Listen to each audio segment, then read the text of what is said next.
Market Mantra. Market Mantra.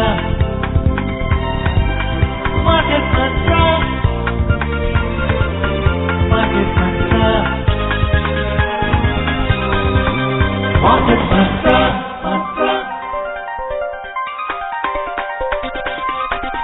Market Mantra. Welcome to this edition of Market Mantra, in which we give you a complete update on the economic, business and stock market news of the day.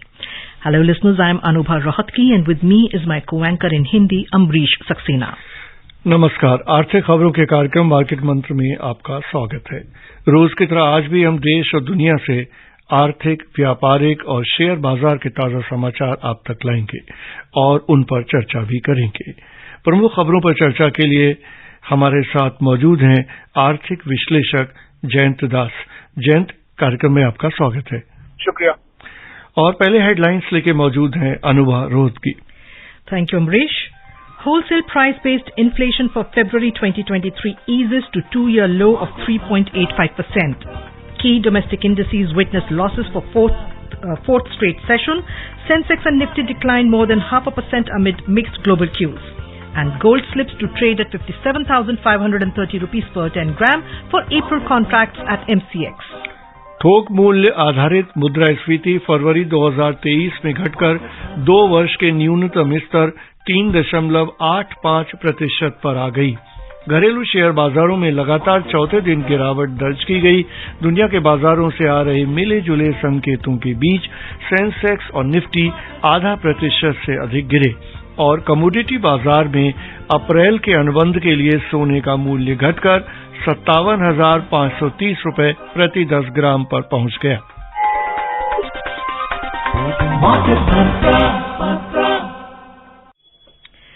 Wholesale price-based inflation or WPI for February 2023 eased to a two-year low of 3.85% against 4.73% recorded in the preceding month. The decline in the WPI is primarily contributed by fall in prices of crude petroleum and natural gas, food products, electronics, chemicals and electrical equipment. In February, fuel and power rose 14.82% as compared to 15.15% in January this year, and food index stood at 2.76% as against 2.95% in the preceding month.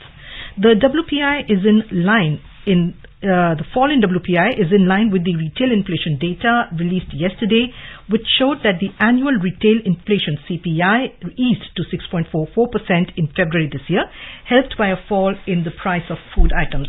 Jayant, a two-year low of 3.85% in WPI. Yesterday we saw the figures that came out for CPI 6.44%, slightly lower than what it was in January, which was 6.52%. So, what are the takeaways from these two numbers? Well, obviously the first takeaway is the tightening of the monetary policy in ground is working, and I guess globally it's working much better in India at this point of time than what's been observed otherwise in, say, the Western nations or even in Europe. Taking a cue from there, what I also believe is there should be, at least some tapering of the rate hikes, if not an immediate softening, because this is just a start. And as predicted by RBI earlier, we do believe the next 6 to 7 months should see some lower rate of interest growth as well as some lower inflation figures from here on. But the good thing is we are almost on the verge of starting the slack season of the economy, which is going to be the next 2 quarters. And if it starts with a little bit of easing of inflation, so that's a good start, because obviously it's easier to control inflation in the first 2 quarters of the economy of the business cycle than the last 2 quarters. लेकिन अगर हम देखें जयंत, बाजार में तमाम जो हमारी रोजमर्रा की जरूरत की चीजें हैं उन पर अभी इन्फ्लेशन में जो गिरावट की फिगर्स हैं वो उस तरह का असर दिखाई नहीं देता। अमरीश, जो मोटी तौर से अगर आप देखेंगे ज्यादातर गिरावट जो आया है वो खास करके लीड कर रहे हैं कच्चे तेल का कीमत। इस वक्त सबको पता है कि कच्चे तेल का कीमत एक ऐसे मतलब फिगर है जो किसी का भी कंट्रोल में नहीं है, और कच्चे तेल का कीमत के साथ साथ घरेलू बाजार में बहुत जरूरी है कि घरेलू बाजार में जो तेल का कीमत है उसमें नरमी आए। और जैसे आपने बोला कि रोजाना का जो प्रोडक्ट्स है उसके ऊपर असर तभी पड़ेगा जब कच्चे तेल का कीमत हमारा घरेलू बाजार में जो गिरावट आया है उसका सीधी तरह से थोड़ा बहुत फर्क अगर यहाँ पे भी पड़ता है। और जैसे कहा मैंने करीबन 2 हफ्ता पहले निजी ऑयल कंपनीज जो ऑयल कंपनीज है उन्होंने भी बोले थे कि some price softening in the domestic price of oil is expected. तो जब वो शुरू हो जाएगा टिपिकली 6 से 8 हफ्ता लगते हैं वो पूरी तरह से असर होने में हमारा घरेलू बाजारों में। जी मान के चले कि भाई मार्च में अगर कच्चे तेल का कीमत इसी तरह से थोड़ा नरमी रहता है या नरम रहता है तो करीबन जून तक जाके इसका सीधी तरह से असर हम देखेंगे। जी तो अच्छी बात यह है कि देयर इज अ डायरेक्शन और ये बहुत ज्यादा जरूरी था कि एक जो दिशा बना हुआ है मुद्रास्फीति का थोड़ा बहुत मैं मानता हूँ गिरावट की तरह है which is overall in the next 6 to 8 weeks a very good direction to look forward to. लेकिन जयंत अगर हम जैसे आपने कच्चे तेल की बात की और जिस तरह से यूक्रेन के युद्ध के बाद हमें रूस से जिस तरह से हम रूपी में ट्रेड कर रहे हैं और हमें सस्ता तेल मिल रहा है तो वो रिफ्लेक्शन अभी तक कहीं ना कहीं दिखाई देना चाहिए था कच्चे तेल की कीमतों में। लेकिन देखिए अगर आप बताए हम लोग को रूस से तेल थोड़ा सस्ते में बेशक मिल रहा है लेकिन हमें ये भी नहीं भूलना चाहिए कि इस वक्त गवर्नमेंट स्पेंडिंग का काफी हिस्सा हमारा तेल के ऊपर जो कर है उसको से कहीं ना कहीं तो वहां से आ रहे हैं। तो जो हम उम्मीद कर रहे हैं कि शायद तेलों का कीमत में 8, 10, 12 रुपए का फर्क हो वो फर्क हो नहीं रहा है क्योंकि स्टेट गवर्नमेंट्स को भी कहीं ना कहीं से इससे बहुत अच्छा राजस्व अलग से मिलते हैं। और जैसे मैंने कहा कि गवर्नमेंट स्पेंडिंग ये आज का तारीख में हमारा इकोनॉमी में अगर ओवरऑल 6.8% का करीब सकल घरेलू उत्पाद का अगर हम बात कर रहे हैं उसका मूल वजह है गवर्नमेंट स्पेंडिंग। गवर्नमेंट स्पेंडिंग को बरकरार रखने के लिए ये सारे रेवेन्यूज भी जरूरी है। तो ओवरऑल सबको पता है ये एक बैलेंस का बात है लेकिन ये जरूर मैं आपका साथ मानता हूं इस बात को कि खुदरा जो निवेशक जो है या जो उपभोक्ता है वो जो अपना प्रोडक्ट लेवल यूज करता है उसमें बेशक जिस तरह का दर का कमी हम उम्मीद कर रहे हैं उतना तेजी से अभी तक आया नहीं है लेकिन मैं उम्मीद ये रखता हूं कि शुरुआत बेशक हुआ है और अगले 6-8 हफ्ता में कहीं ना कहीं इसका जाके आंकड़े के रूप से हमारा सामने जरूर स्पष्ट रहेंगे। So Jayanta, what you're saying in effect is that as per its February meeting, the RBI's monetary policy also, it had projected an annual inflation for 2022-23 at 6.5%. But those projections were made at a time when November and December 2022 CPI had come below 6%, and this trend was expected to continue. But now that we are seeing that the CPI is above 6%, but as you also pointed out, because the international crude oil prices are coming down, so then can we expect the CPI to then, is that a projection of 6.5% achievable now, do you think, in the coming few weeks and months? Well, what I believe is I would like the product basket to change a bit in terms of falling of product prices. If it is only led by crude oil prices, obviously it will have an impact. But I would like some more product prices to have an equal impact, to have an overall impact on the consumer price inflation, to see a fast change in the domestic prices. So that's the first call from there. The other point is, let's not forget, long time back, RBI spoke of a healthy rate of inflation, which was around 4%, WPI. So I do believe that if we maintain this band of WPI at around 4% for the next at least 1 quarter or so, it will be an extremely good step for the monetary policy to take, easing out advantages from this particular level. But the fact of the matter is that the repo rates are decided mostly, the key index is the CPI. So CPI is still above 6%. Yeah. So that means are we looking at yet another rate hike by the RBI in April? Is it that a given, almost a given? See, off late what we have seen is, when I say off late in the last 3-4 years, most of the central banks globally have been following almost a Xerox copy of what the directions are given by the US Fed Bank. And there has been a lot of discussion in terms of vision of whether we should replicate what the US Fed actually, sets a direction for the whole global world. It's the directions for the US, but typically they do a copy-paste model of what the directions are. So taking a cue from there, I do believe we can break out earlier in terms of easier rate of interest rather than, going out a bit slow, which the US Fed has already announced that they will be certainly going down a bit slow on the, reduction of rate hikes in that sense. So India has a good cause, specifically with the, figures of price inflation coming down a bit faster. I think RBI can take a call sooner than later of, at least slowing down the rate hikes, if not stopping them completely. जी और चलते हैं अगली खबर की ओर। घरेलू share बाजारों में आज लगातार चौथे दिन घाटा दिखाई दिया। दुनिया के बाजारों से आ रहे नकारात्मक संकेतों के बीच बंबई शेयर बाजार के सेंसेक्स और नेशनल स्टॉक एक्सचेंज के निफ्टी दोनों में ही गिरावट दर्ज की गई। सेंसेक्स 338 अंक यानी 0.58% गिरकर 57,900 अंकों पर बंद हुआ। निफ्टी 111 अंक यानी 0.65% गिरकर 17,043 अंकों पर आ गया।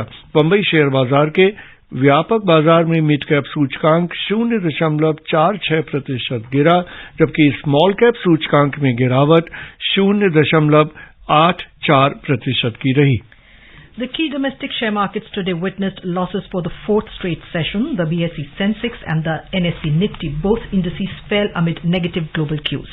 The Sensex declined 338 points or 0.58% to close at 57,900.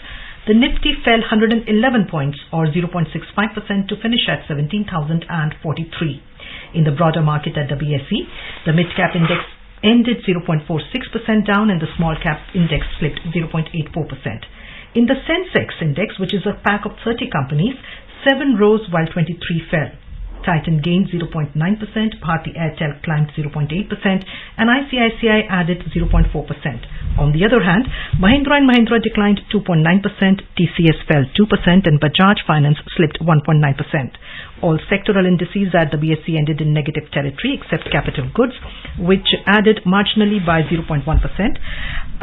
IT plunged 1.5% and utility sector declined 1.3%. Tech and power both slipped 1.1%. The overall breadth of the market was negative as shares of 1,129 companies rose while shares of 2,410 companies fell.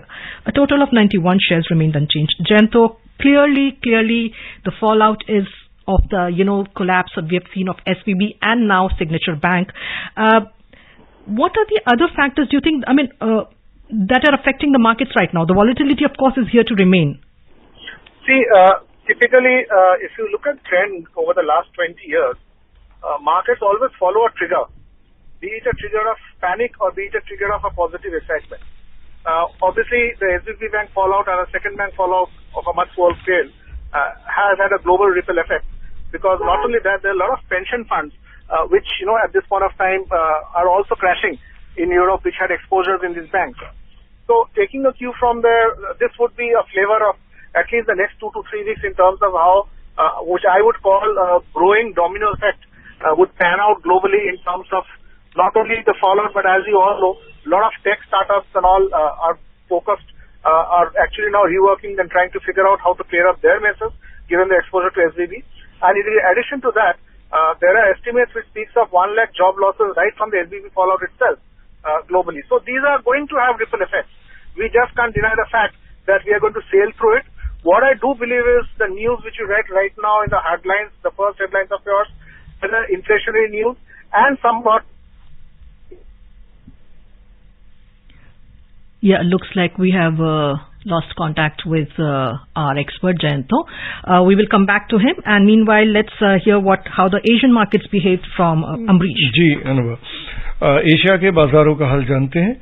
अमेरिकी बाजारों से आने वाले नकारात्मक संकेतों और वित्तीय संकट की आशंका के बीच एशिया के शेयर बाजारों में आज गिरावट का दौर दिखाई दिया।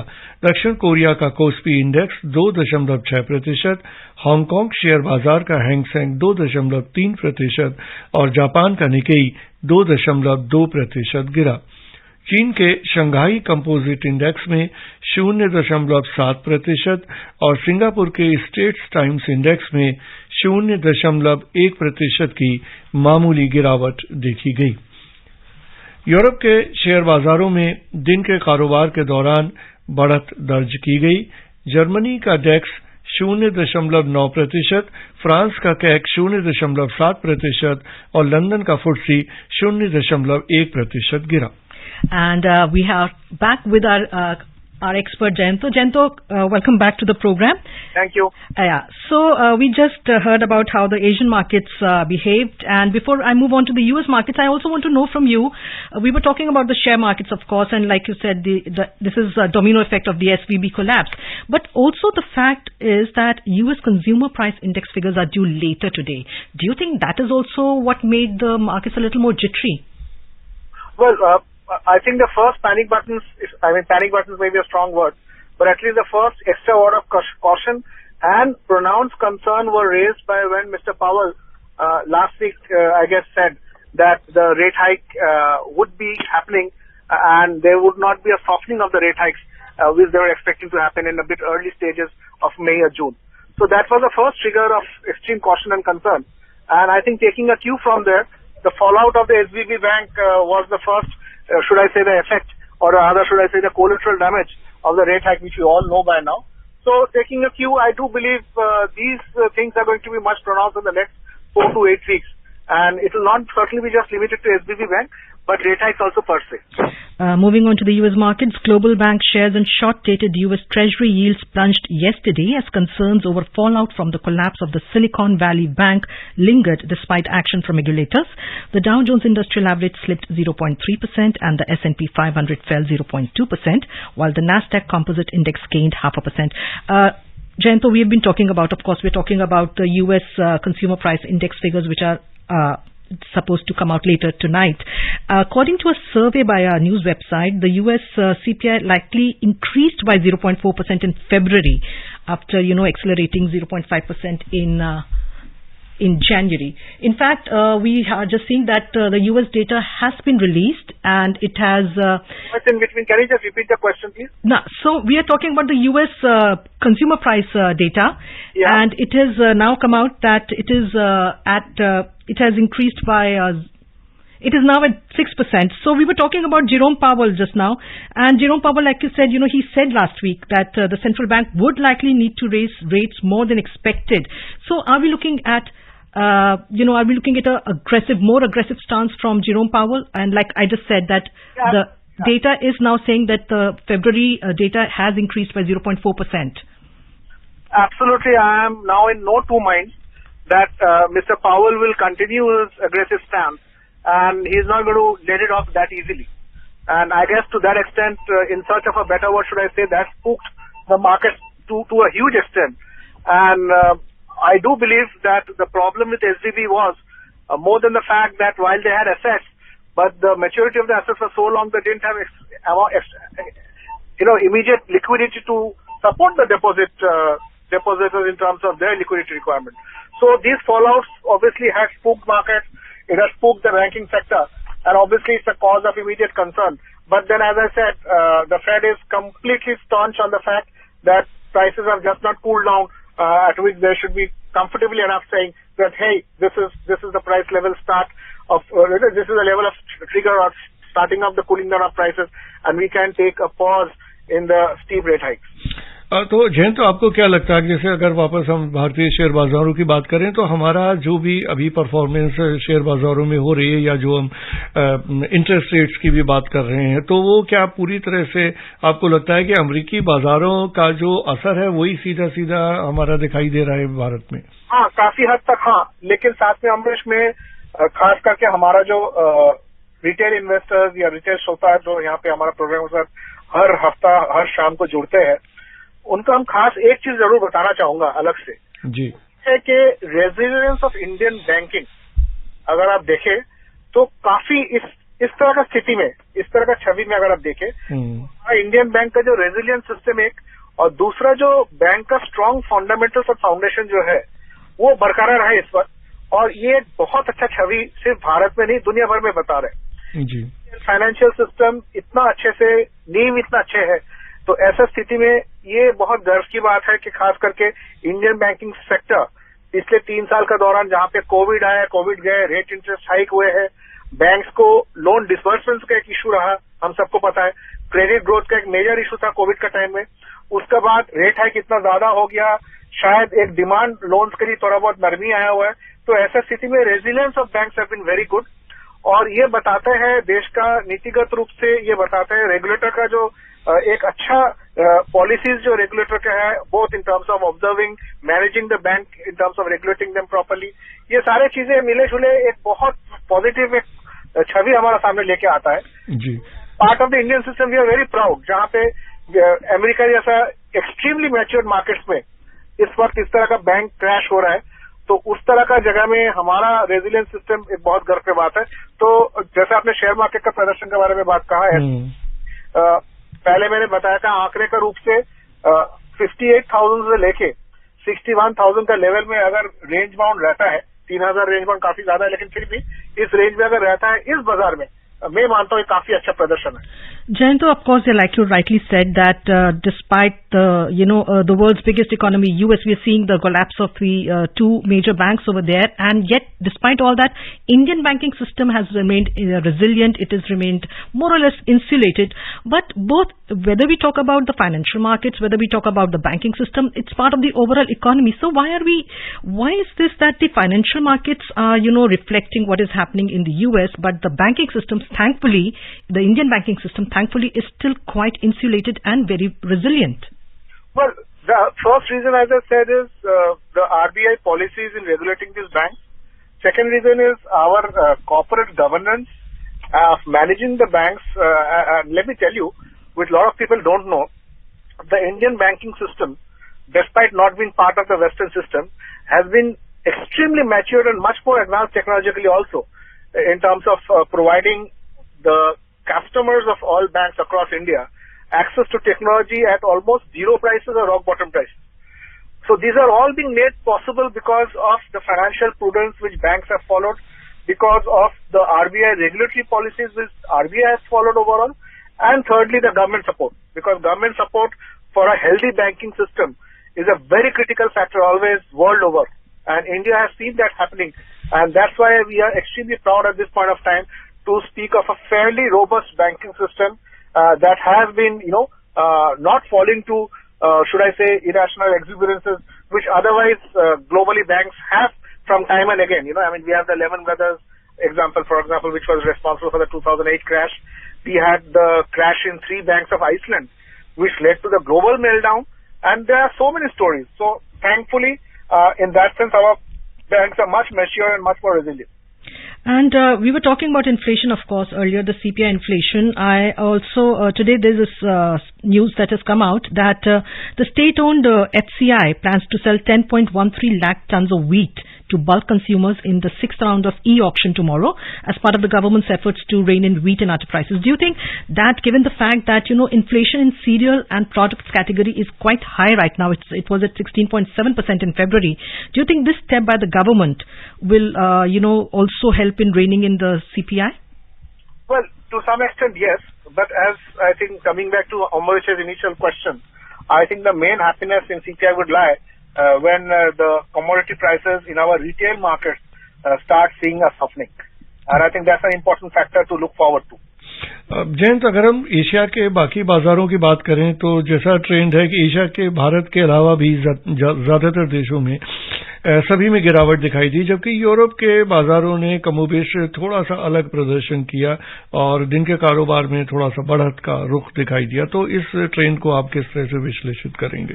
Okay, this is a day specific trend, और इंट्रा वीक ट्रेंड अगर थोड़ा बहुत ऊपर नीचे होता है, it is not a reflection of any market behaviour पर से। अगर आप मोटी तौर से देखें, जैसे मैंने बताया आपको, एसबीबी बैंक का क्रैश आउट का one of the major victims has been Sweden का सबसे largest pension bank fund, right जी। 50% एसेट उनका रातों रात खत्म हो गया, लेकिन वो यूरोपियन मार्केट में स्टॉक मार्केट का रूप से ज्यादा नजर आया नहीं है, बिकॉज कहीं ना कहीं स्टॉक मार्केट रिएक्ट ही नहीं किया। तो ऐसा स्थिति में मैं मानता हूँ जो इंट्रा वीक ट्रेंड जो होता है, हफ्ते का 5 दिन का ट्रेडिंग का दौरान अगर कहीं पे आखिर 1 दिन 2 दिन के लिए अगर गिरावट हो रहा है, जबकि बाकी पूरा दुनिया में मार्केट में तेजी आ रहा है, तो वो ज्यादातर इंट्रा वीक है। लेकिन ओवरऑल अगर आप ब्रॉड ट्रेंड देखें कि आज का तारीख में क्यों पिछले ऑलमोस्ट 10 ईयर्स से एक ट्रेंड बरकरार रहा है, जहां पे अगर आप मंथली ट्रेंड ओवरऑल देखें तो ग्राफ एक साथ चढ़ता है, ग्राफ एक साथ गिरता है। और चलते हैं, सोने का हाल भी जान लेते हैं। कमोडिटी बाजार में अप्रैल के अनुबंध के लिए सोने के मूल्य में 110 रुपए की गिरावट दिखाई दी। 10 ग्राम सोने का मूल्य 57,530 रुपए दर्ज किया गया। चांदी मई के अनुबंध के लिए 420 रुपए की गिरावट के साथ 66,230 रुपए प्रति किलोग्राम दर्ज किया गया। अंतर्राष्ट्रीय बाजारों में न्यूयॉर्क मर्केंटाइल एक्सचेंज में सोने का मूल्य गिरकर $1,912.50 प्रति औंस पर आ गया। चांदी दिन के कारोबार के दौरान गिरकर $21.80 प्रति औंस पर आ गई। Moving on to oil, global crude oil prices today dropped around 1.5%. It extended the previous day's slide as the collapse of Silicon Valley Bank rattled equity markets and sparked fears about a fresh financial crisis. In intraday trade, Brent crude was trading at around $79.70 per barrel, while WTI crude price was at $73.60 per barrel when reports last came in. Jayanta, do you think the fact that, like we just said, of course, oil prices again volatility, but do you think that till the time a clearer picture emerges of the fallout from this Silicon Valley Bank crisis and the Signature Bank crisis, and till we know more about the US Fed's stance, the oil prices will continue to be global crude oil prices are likely to continue to soften? Well, global crude prices, if you ask me, for the last 10 years, they have never kept up to whatever should I say, price directives even experts have given. Because, there is a cartel and there is a non-cartel, and these two groups together always create short-term surprises whichever way the price increases or falls. The good thing is, we are not looking forward to a very severe geopolitical, change in the next 3 to 6 months. Another good thing is, obviously, post-winter, the dependence on oil reduces to some extent and is more dependent on how business outlook and business growth happens, which globally this year, as we all know, is not a great jump in business outlook. So these are the factors which will keep on pushing the oil prices down. And we also know US has got its reserve increasing for the last 1 or 2 months. So that would be another contributing factor where oil prices softening will be much more a prevalent factor than oil prices rising. But then, as I said earlier, they're always full of surprises in the direction of oil prices. One doesn't know. Tomorrow, a small change or a small tension in Europe may happen. Something may happen in the South China Sea areas, and oil prices just taking this advantage can shoot up. Ji. Overall, my view is the softening of oil prices will be more prevalent in the next 4 to 8 weeks than going up from these levels. Jayant, अभी मैंने कुछ इस तरह की खबर भी देखी कि जैसे ऑयल में भारत जितना भी तेल, कच्चा तेल ले रहा है रशिया से, तो वो फर्दर उसको एक्सपोर्ट कर रहे हैं यूरोपियन कंट्रीज को रिफाइनिंग के बाद। इससे किस तरह का आपको लगता है कुछ फायदा होने वाला है? देखिए, कोई भी एक्सपोर्ट कोई भी पदार्थ में अगर होता है अमरीश, तो वहां पे बेशक आपका मतलब कहीं ना कहीं मोस्ट रिक्वायर्ड डॉलर्स या जो भी करेंसी में एक्सपोर्ट हो रहा है वो आपका देश में आते हैं, और देश का जो विदेशी मुद्रा कोष है उस भंडार में कहीं ना कहीं वृद्धि होते हैं। तो मैं मानता हूं कि सबसे अच्छी बात यह है कि देश का जो अलग से रिक्वायरमेंट है उसका पूरा होने के बाद अगर ये एक्सपोर्ट हो रहा है, जो ऑब्वियसली जायज हो रहा है क्योंकि देश में तेल कम करके बाहर एक्सपोर्ट तो होंगे नहीं जी। में जो भी मुद्रास्फीति या मुद्रा कोष में, विदेशी मुद्रा कोष में जो भी वृद्धि आ रहा है, इट्स मोस्ट वेलकम। एंड आने वाले 5-6 महीने का अंदर अगर लगातार इस तरह का ट्रेंड बरकरार होते हैं तो शायद सरकार के पास उतना लीवरेज रहे जहां पे वो अपना जो टैक्स है ऑयल के ऊपर वो गिरावट करके जी।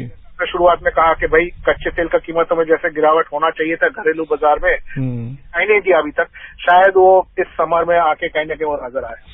और अगर हम कमोडिटी बाजार की बात करें, सोने और चांदी दोनों में अक्रॉस सभी जगह गिरावट दर्ज की गई है, तो ये ट्रेंड हमें क्या बताता है? मानता हूं कि पिछले 9 हफ्ते के करीब सोने का दरों में जो गिरावट आया है from its peak levels, it's a good opportunity to buy जी, क्योंकि कहीं न कहीं अगले साल 1.5 साल का अंदर सोने का जो दर है, अनुमान समय के पूरा अनुमान है, निजस्व अनुमान है, ये कि कहीं पे कोई रिपोर्ट से मैं कोट नहीं कर रहा हूँ। घरेलू बाजार के बारे में बात करें तो 24 कैरेट का सोना 60 से 62,000 रुपया तक जा सकते हैं if you do a trend analysis पिछले 10 साल का। तो ऐसा स्थिति में सोने में प्रवेश करने के लिए मैं पिछले 2 साल से इस प्रोग्राम में बोल रहा हूँ जी, इज अ गुड कमोडिटी। जब 45,000 रुपये लोग अलग से अपना राय दिए थे कि भाई जी जयंत जी, आपका बहुत बहुत धन्यवाद इस कार्यक्रम में आने और प्रमुख खबरों पर हमारे साथ चर्चा करने के लिए। And before we close, a reminder of the headlines. Wholesale price-based inflation for February 2023 eases to two-year low of 3.87%. Key domestic indices witnessed losses for fourth straight session. Sensex and Nifty declined more than 0.5% amid negative global cues. And gold slips to trade at 57,530 rupees per 10 gram for April contracts at MCX. And that's it in this edition of Market Mantra. We'll be back tomorrow at 6:30 with another edition. Till then, namaskar. Market Mantra.